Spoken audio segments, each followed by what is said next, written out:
Okay, this video is over the preterite, el pretérito de los verbos er y ir y los verbos que cambian el raíz. Okay, so stem changing verbs and verbs er and ir in the preterite tense.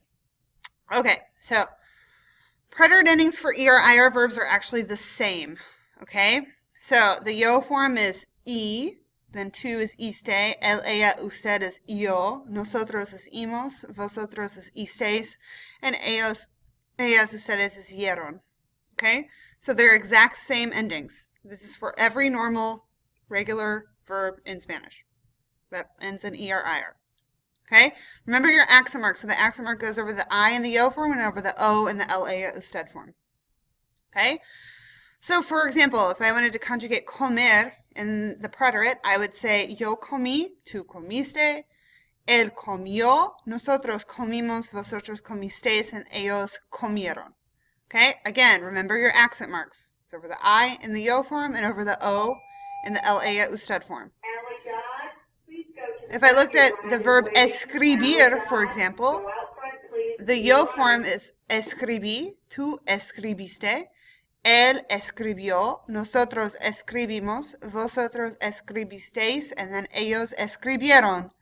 Again, remember your accent marks. Don't forget those. Okay. So there are some verbs, some ir verbs, that will also stem change in the preterite. If they stem change in the present tense, if ir verbs stem change in the present tense, they're also going to stem change in the preterite. So they only will stem change, though, in the sandal. They don't stem change in the boot. So the él, ella, usted form will have a stem change, and the ellos, ellas, ustedes form will have a stem change in the preterite tense. There are only two stem changes. So it's E to I and O to U, and that's it. Okay?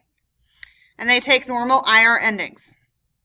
So let's take a look at a lovely verb, pedir. Okay, there are some other verbs that do this. Same ones.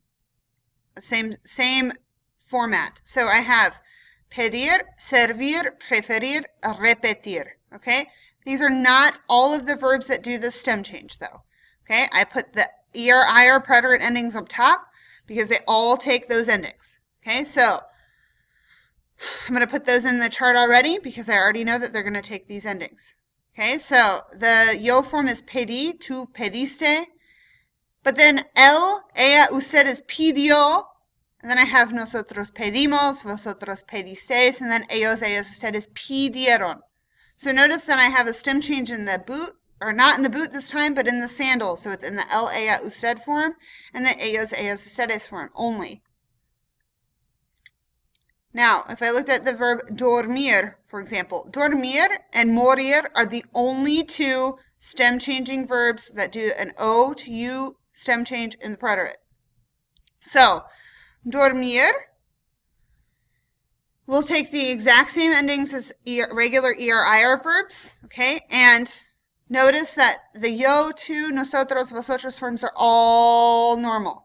It's the él, ella, usted, and the ellos, ellas, ustedes form that are different. So in the ella, él, or usted form, it's going to be durmió instead of dormió, durmió. And then the ellos, ellas, ustedes form is durmieron. Okay? All right. There are some other stem changing verbs. They're not completely stem changing. Okay? It's actually the ending that will do a change. Okay, so some ER verbs that have double vowels, like leer, creer, caer, also have a stem change, have a spelling change in the él, ella, usted, and the ellos, ellas, ustedes forms in the preterite. Okay, in these two forms only, so in that sandal again, you're only going to change the I of the ending to a Y. Okay, all other forms have written accent marks on the I in the endings. Okay, so let's take a look. All right, remember, these are our endings for the ER, IR preterite. So, leer, for example, I'm still going to have basically the same endings. For the yo form, look, it's an E, tú, iste, él, yo, nosotros hicimos, vosotros histeis, and ellos hicieron, okay? Now, everything is normal in the yo, the tú, the nosotros, and vosotros forms. The only thing that's different is that there's an accent mark over the I's, all of the I's, okay? Now, in the L and in the ellos form, so in that sandal, that I of the ending is going to change to a Y, okay? That's it, right? I'd like you to translate these sentences on your sheet of paper. Do that now and turn it in tomorrow. Adios.